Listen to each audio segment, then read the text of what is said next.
Bakwethu asidibaneni njalo kuleli viki njengamaviki wonke kuhlelo lwethu lamaviki wonke buza iBhayibheli likuphendule.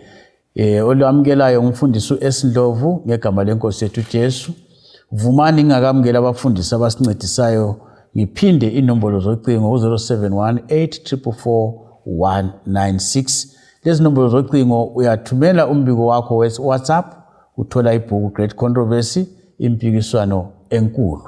Ngithanda ukubana ngamukela abafundisi abasincedisayo namhlanje. Mfundisi OP lo CK. Siyabonga mfundisi, salibonani balaleli. Siyadibana njalo kuhlelo lwethu buza iBhayibheli likuphendule. Okhulumayo umfundisi uMpofu CK. Salibonani balaleli, siyathokoza njalo ukuhlangana kuleli iviki ubana sifunde ilizwi likaThixo sindawonye. Sengathi uNkulunkulu angaba lathi aqhubekele phambili esipha inhlakanipho yokuzwisisa lamandla okuphila ilizwi lakhe. Umfundisi OP Mpofu, siyabonga. Siyabonga bafundisi, namhlanje sikhangela isahluko sesihlanu. Angazi sizayithatha yonke kumbe siyabala amavesi athize. uCK ujayele ukusifundela. Singabala wonke kumbe sime kwele singaki? Sincedisane nini? Ya mhlawumbe angasibalela amavesi akuqala amahlanu. Yeah. Mfundisi sibalela amavesi akuqala amahlanu encwadini kaSambulo ngo5. Ngiyabonga mfundisi. Sambulo ngo5 verse 1 to 5. Ngase ngibona esandeni sokunene sakhe owayehlezi esihlalweni sobukhosi incwadi elotshwe ngaphakathi langaphandle. Inanyekiwe ngempawu eziyisikhombisa. Ngase ngibona isithunywa esilamandla simemeza ngelizwi elikhulu sisithi, ngubani ofanele ukuvula lincwadi lokuqaqa impawu zayo na? Kwakungekho lamunye ezulwini lasemhlabeni langaphansi komhlaba owayelamandla okuyivula incwadi lokukhangela phakathi kwayo. Ngakhala kakhulu ngoba kungafunyanwanga lo yedwa ofanele ukuyivula incwadi lokukhangela phakathi kwayo.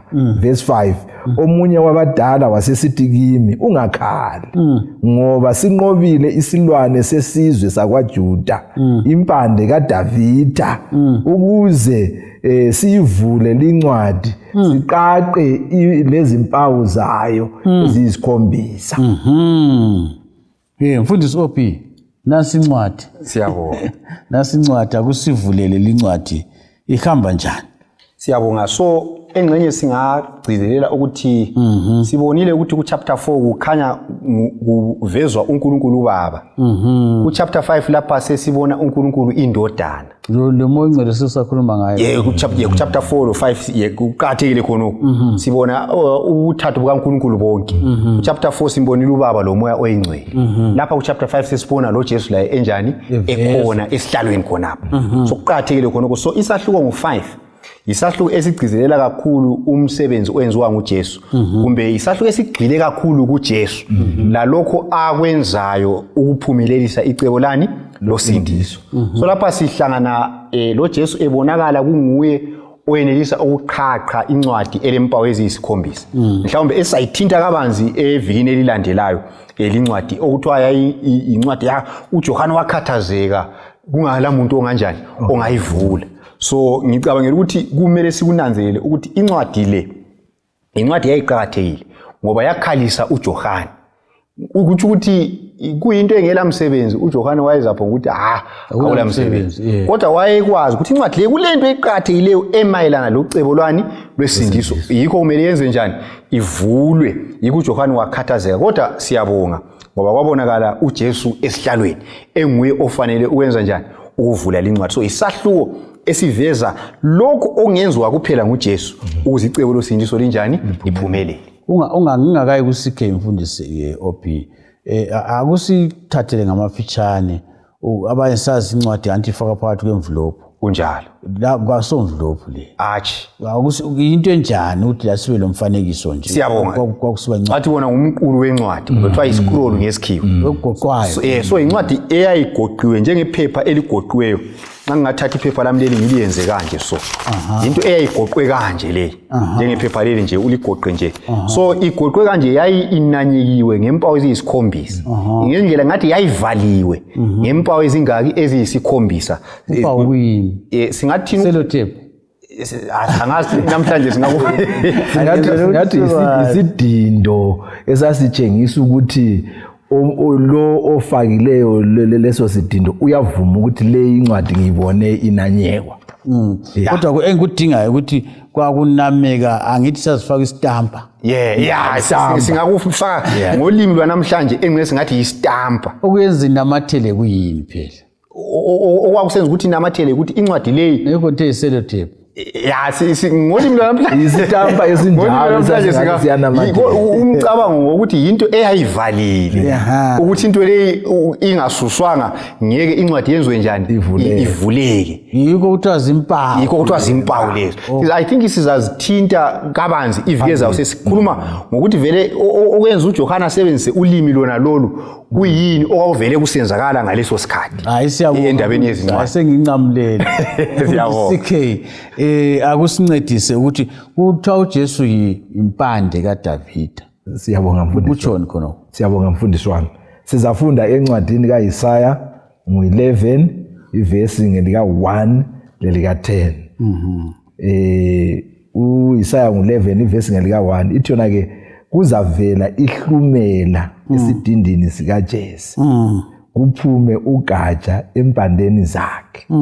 Nguvesi 1 lo vesi ngo10 abese sithena ke ngalolu suku impande kaJese iza kuba luphawu ebantwini idingwe izizwe lendawo yayo ibe lodumo.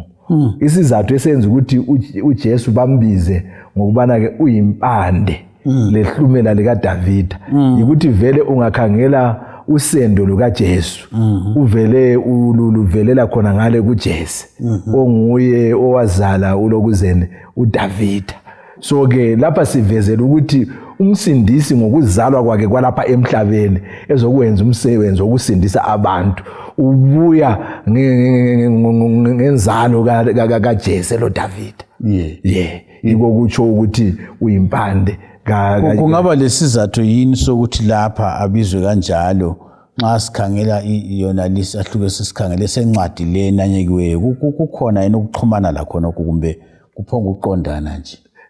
Kukhona ukuxhumana lakho mfundisi wami ngoba ungananzelela uDavida waba inkosi yakuqala eyakhethwa nguNkulunkulu wabuya wenza futhi intando kaNkulunkulu. uNkulunkulu waze wafunga wathi ngawe akusoze kuswelakale ozathatha isihlalo sakho sobukhosi umhlaba uze wenze njani usindiswe. So sibona ke nangu uJesu sebuya ukuzathatha leyo ndawo. So kukhona ukuxhumana yikubona lencwadi lesifunda ngayo so kuswelakele wayengayivula wayengaqaqa lempawu zayo kodwa ke nanku ke ilokuzeni ingwenyama yakwaJuda usebuya ke ubana ke azeqaqa azekwenza lokho kungaze kwenziwe ngomunye umuntu. Siyabonga. Engxenye ngagcizelela khonapho ukuthi uJesu ke nxa sikhangela ubudlelwano bakhe lo Davida ule ndima ezimbili ngoba uNkulunkulu bakhe angaba nguye owasungula uDavida. So ngezinye indlela nxa kuthiwa uyimpande kuthi ukuthi uDavida usuka kuye ebuNkulunkulwini bakhe. Ungakubamba umuntu kule ndawo uJesu athi indaba uDavida esithi inkosi yami. Yikho kanye. Yena khona kodwa kuthiwa uJesu usuka umntaka kaDavida. So uJesu ule ndima ezimbili nguye osungula uDavida ngoba ungumdali. Kodwa ngokuzalwa kwakhe kwenyama ulihlumela ulugatsha olusuka kobani koDavida. So konke ukubili kuyasebenza kuye kokubili. Yes. Kodwa ke lapha ukuqanjelwane la kuhambelana njani lencwadi le? So lapha sokuveza ke onguye olelungelo. Yikho kubizwa kuthiwa uJesu ulusendo luka Davida ngoba kudingwa umzila. Singakufanisa la namhlanje ukuthi angithi nxa inkosi ingafa ngakuphonga ubusa wonke umuntu udodwa. Hayi kudinga olegazi lakhona. Kanjwa ngomzila. Kunjalo. Ansike sayidinga lathi lapha. Kunjalo. uJesu usemzileni wakhona. Yikho kuveza indaba lapha yokuba impande kwaDavida. Hayi kuyacaca uJesu usemzileni. Kunjalo. Lokho angithi kuya ngegazi kwegazi kunjalo yokwana usitsho asonto kuthiwa khona hayi ake sabonto ngubani asonto yokuvotela asonto yokuvotela igama ade ndibalekile ngokwegazi kuzalwa khona asike sikhangele ke obi lapha kule mfanekiso eminingi impondo ezisikhombisa amehlo ayisikhombisa lento ezinjalo sincedise lapha ukuthi kumeleni kutshone. Siyabonga. So lapha sibona iwundlu livezwa kuthiwa lilempondo eziyisikhombisa. Lamehlo ayisikhombisa. Siza fisa ukuthi sidinga ukuthi kathi okwenza ukuthi kuthiwe kulempondo eziyisikhombisa ngoba kwenye isikhathi nxa umuntu ekucabanga ukuthi kuthiwa lempondo eziyisikhombisa kakutsho sibili abathi ngesikhiwa literal kukho literal so impondo lezi zingabe zisitshona Deuteronomy 33 verse 17 iyasinika phose udletshana ukuthi sibone.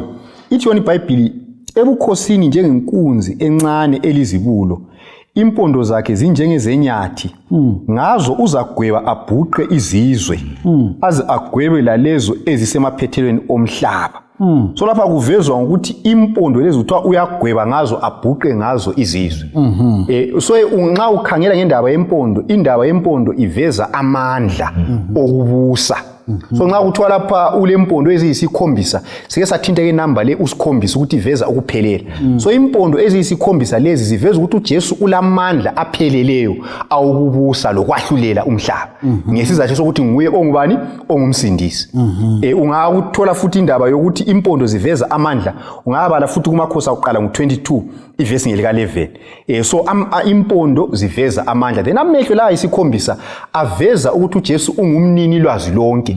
Ulenhlakanipho epheleleyo akulanto angayaziyo. Kulanto angayaziyo. Kunjalo. Siyabonga mfundisi CK sike sayikhuluma indaba yomzila. Ukuthi ubukhosi lobu buhamba legazi. Kunjalo. Nxa wena ungasuka koDavid angeke usuke umuthi hayi lami ngakoDavid. Kunjalo mfundisi. uJesu ke kungani elelungelo mbona ukuthi nguye yedwa olelungelo lokuthi aqhaqhe impawu zencwadi. Kungani? Siyabonga mfundisi wami. Sizafunda lapha incwadi kaJohane uJohane isahluko sakuqala ivesi lakuqala lelesibili lelesithathu. Abalaleli ngizacela ukuthi bafunde futhi lo Mahubo ngo33 ivesi ngelika 6 lo 9 kodwa ke mina ngizafunda incwadi kaJohane kuphela. iBhayibheli lithi ke ekuqaleni wayekhona ulizwi wayenguNkulunkulu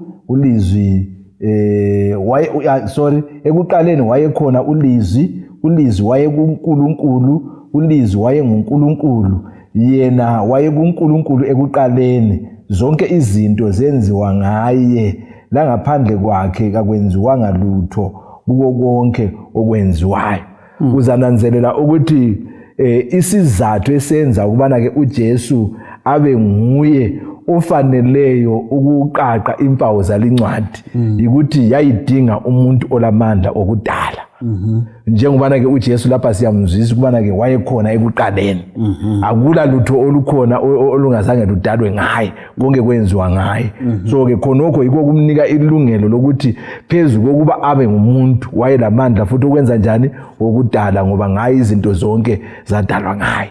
Ufundise nxa kuyadingakala ukuthi abalaleli ubancedise ukuthi kathi nxa ungazange ungene ngokujula ukuthi kathi incwadi le yayincwadi bani. Ikakhulu kusincedisa ukwazi ukuthi kungani uJesu siba nguye. You're right. Ngoba sibona incwadi nje. Thina sikhula sasincwadi yayisinqa izobika ukufa bafake isiphambano esibomvu phandle. Imihli ibhalwe ngamabala abomvu phezulu. Ayibike kuyi telegram. Lincwadi le kanti yindaba ifuna uJesu. Siyabonga mfundisi. Indaba ingafuni ingilosi. Ihlikutshengise sobala mfundisi wami njengoba ke usitsho ukubana ke le incwadi iphethe usindiso lomhlaba. Ngoba ngakho umunye olelungelo lokusindisa umhlaba ngaphandle kwabani kaJesu. So ke la nxa sizangena ngokujula kuyo kodwa ke sokuzivezela sobala ukubana ke incwadi le imumethe usindiso lelifa labasindisiwe emhlabeni. Hayi suqedile. Usuqedile mfundisi akukodlula lokho. Mfundisi OP kuyini okunye singakubona lapha okwenza uJesu abe nguye ofanele ukuthi aqhaqhe impawu zalincwadi. Siyabonga. Okunye okunika uJesu ilungelo yikuthi uJesu waphila waba ngumuntu. Uyakwazi ukuthi kuba ngumuntu kunjani. So ngizafunda lapha uJohane ngo1 ivesi ngelika 14 ithi yona iBhayibheli ulizwi waba yinyama waphila phakathi kwethu sayibona inkazimulo yakhe inkazimulo yendodana eyiyo yodwa eyavela kuyise igcwele umusa leqiniso so uJesu lo ngulizwi obalwe ngayo ngale owadalayo waba ngumuntu waphila phakathi kwethu so ecebeni losindiso la ongamela abantu endabeni zokusindiswa ngulo oke walabila ukuthi kuba ngumuntu kunjani walingwa njengomuntu wanqoba izilingo esebuntwini so yikho uJesu elelungelo ukwedlula izidalwa zonke esezulwini kumbe ukwedlula bonke abahlala ezulwini ngoba yena uke waphila emhlabeni. Indaba leyo ikhuluma umfundisi omunye wayesifundisa wathena indaba le bathi incarnation kunjalo angazi ukuthi ngesindebele kuthiwa kuyini uNkulunkulu ozembesa isimo somuntu uNkulunkulu othatha isimo sobuntu yona leyo ndaba mfundisi wathena ikholwe kakhulu ungazama ukuyicabanga iza kudabula ubuchopho kunjalo ukuthi kwenzakala kanjani kodwa isisimanga sokusindiswa kwethu uJesu uthe waba ngumuntu emfundisi CK okunye kuyini okwenza uJesu abe lelungelo lokuqhaqha impawu zalincwadi esikhuluma ngayo lapha uthe iphethe iqukethe indaba yokusindiswa kwabantwana bakaNkulunkulu. Siyabonga mfundisi wami sinanzelela okunye futhi ukuthi yena enguNkulunkulu ethethe isimo somuntu waphila njengomuntu walabila impilo yomuntu kodwa ke kazangone khonoko kumnika ilungelo so sizafunda ke amavesi agcizelela khona ukuthi kwakudinga umuntu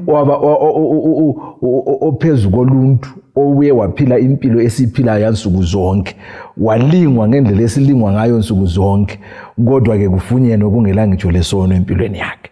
So ngizafunda incwadi kaMahebheru lapha ngo4 ivesi ngelika 15 ngizacela labalaleli labo phezulu kwale ivesi engizayifunda bazifundele incwadi kaPetro wakuqala isahluko sesibili ivesi ngelika 21 kusiya kwelika 23 bazifundele uPetro wakuqala isahluko sesibili verse 21 to 23 kodwa ke mina ngizafunda uMahebheru ngo4 ivesi ngelika 15 lapha.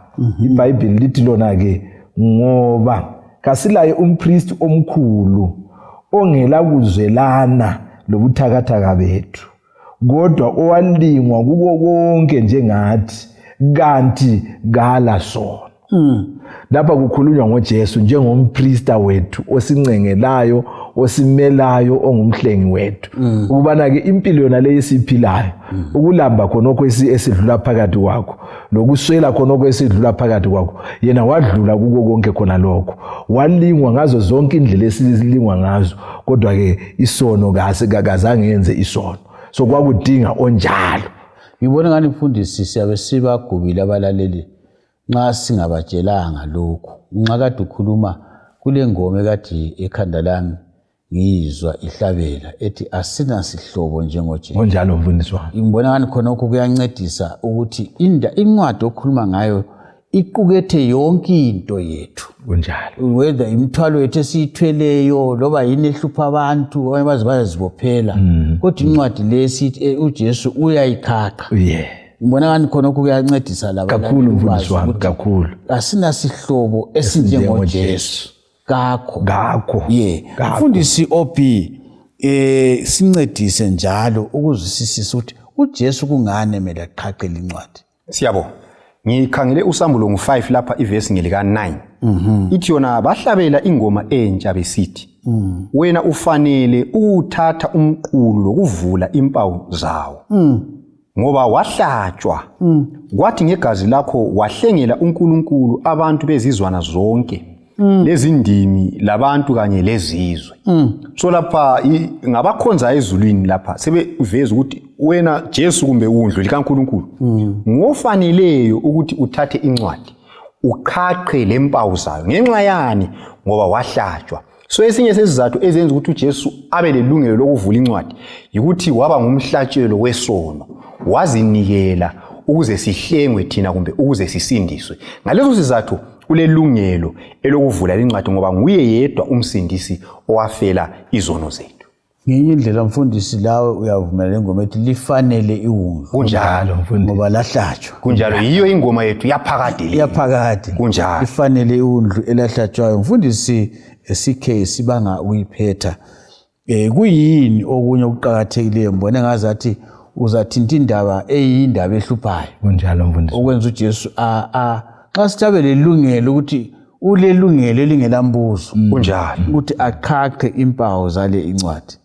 Siyabonga mfundisi wami khonokho njengobana ke usitsho usizafunda lapha incwadi kaSambulo mu-1 ivesi ngelika 17 nelika 18 engxenye sithinte lo maHebheru ngu2 ivesi ngu14 kusiya kwelika 15 but okuqhakathekileyo ukuthi nguye yedwa owanqoba ukufa nguye yedwa wathi ngemva kokungcwatshwa wavuka kwabafileyo nguye yedwa olengcwaba namhlanje likhamisileyo umhlaba wonke jikelele so ke khonoko kumnika ilungelo elingelambuzo so ke ngizafunda ke incwadi kaSambulo isahluko sakuqala ivesi ngelika 17 lelika 18 ithi yona ke ngathi ukumbona ngawela ngasezinyaweni zakhe ngaba njengofileyo kodwa wasebeka isandla sakhe sokunene phezulu kwami esithi ungesabi mina ngingokuqala lokugcina lophilayo ngangifile khathesi sengikhona ngiphila kuze kube nini ngilamakhiye okufa lawendawo yabafileyo so ke njengoba ke sibone ukuthi usahluko sika 5 lapha khathesi sesihlangana lo Jesu uqobo lwakhe engakwesokunene sikayise esihlalweni sobukhosi so uyaveza lapho uJesu ukuthi yena ke nguye wokuqala lokugcina nguye wayefile kodwa ke osekhona ophila kuze kube nanini njalo esandleni sakhe uphethe amakhiye endawo yokufa le yamathuna so ke uJesu okumnika ilungelo elidlula konke esingakubalisa ngakho ngitsho lo yedwa wake wangcwatshwa wavuka wanqoba ukufa so uJesu ulelungelo lelo ngenxa yokuthi nguye yedwa wakwenzayo. Akwachazise mfundisi amakhiye anti abanye xa sithi ulamakhiye saza amakhiye ngiyakwazi ukuthi ngumfanekiso kodwa ke akusichasisele ukuthi uJesu nxa utha ulamakhiye ngoba into okuthiwa ikufa isisihluphe kakhulu. Siyabonga mfundisi wami. Akula muntu ongakaze afelwe, akula muntu ongasoze afelwe, nxa uphila kulomhlaba sukwafelwe. Kunjalo. Nxa usithi wena uJesu lamakhiye umuntu olaleleyo ungamchasisela njani nxa ukhuluma ngamakhiye engcwaba? Siyabonga mfundisi. Amakhiye okwakuqala kasiwathatheni ngendlela esiwasebenzisa ngawo kathesi. Umuntu olekhiye yokungena emzini wakhe kakula ndawo ukuthi ufike esikhathi bani.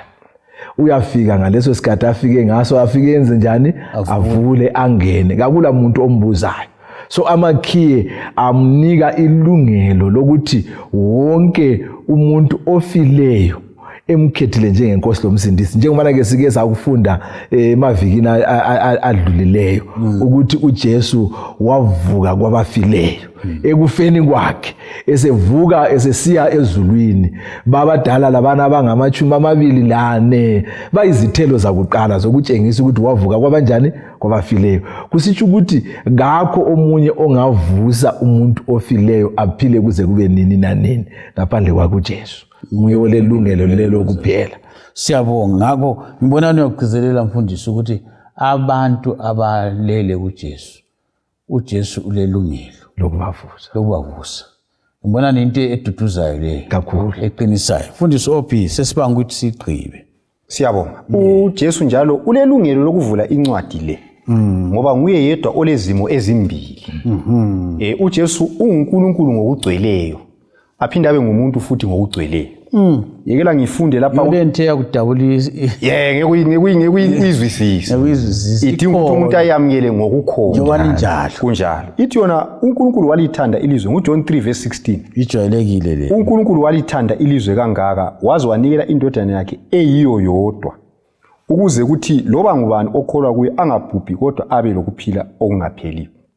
Ngolimi lweBhayibheli lapho kula amabhayibheli amaningi athi indodana ezele yodwa kodwa ngolimi lweBhayibheli ithi yona indodana eyiyo yodwa yohlobo lwayo ngezindlela kuchasisa ukuthi akula ofana loJesu ngoba nguye yedwa olezimo ezinjani ezimbili onguNkulunkulu 100% aphinde abe ngumuntu njani 100%. So akula onjalo kuuniverse yonke ekaNkulunkulu. So uJesu uyenelisa ukuthi asimele ezulwini ngoba lapho kudingakala khona uNkulunkulu unjani ukhona. Lapho kudingakala khona omela abantu yena unjani ukhona. So omunye umlobo uthi ngakwesinye isandla ubambe uNkulunkulu ngakwesinye isandla ubambe abantu esiba nguye yedwa ongenelisa ukuhlanganisa uNkulunkulu labantu ngoba enguNkulunkulu ngokugcweleyo aphinde abe ngumuntu. So nguye ofanele ukuvula lincwadi.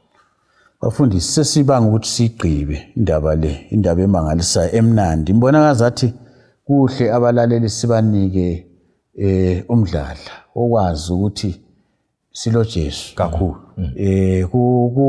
kuNkulunkulu akusho ukuthi uNkulunkulu wabakala ndaba losindisho. Kunjalo. Umoya ngcwele sikhulume ngaye kabanzi. Omunye lo muntu lendima yakhe. Omunye lo muntu lendima yakhe umsebenzi wakhe. Nangu uJesu nguye ophethe lincwadi.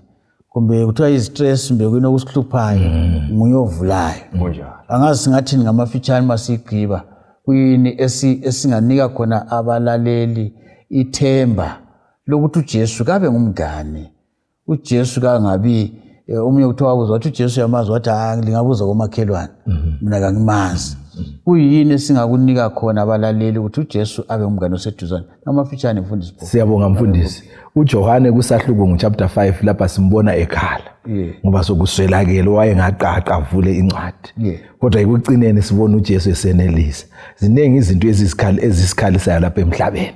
Kodwa ke ukuze sizinqobe zona lezo ekucineni sibe ngabathokozayo labajabulayo ukuthi kasibeni lo Jesu ezimpilweni zethu. uJesu ungakhali. Ngiyathanda ukuthi ungakhali. uJesu ukhona. Siyabonga. Intshona ungakhali ingwenyama yakaJuda. Inqobile. Unqobile ukubana avule lincwadi. Mina ngiphiwa ithemba ukuthi uJesu unqobile. Amen. Akusela reverse, akusabuyelwe emuva. Ifavor enkulu okumele ngizenze yona ikuzibuyisela kuJesu. Ngazuyisela kuJesu into zonke zilungile. Siyabonga mfundisi. Siyabonga abalaleli. uJesu unqobile. Akulani ukuthi ubhekane lani lapho khona usizo ngaphi komhlaba. Sikunika ithemba uJesu unqobile, nqobele wena, nqobele thina. Uyayivula incwadi nezimpawu zayo zonke. Lima kuphathise, iba nesibindi, mkholo uJesu, menza abe ngumngane wakho. Sidibane njalo kuvikela izayo, khathi esifana nayo, endaweni efana nayo. Inkosi ibe nawe. Siyabonga.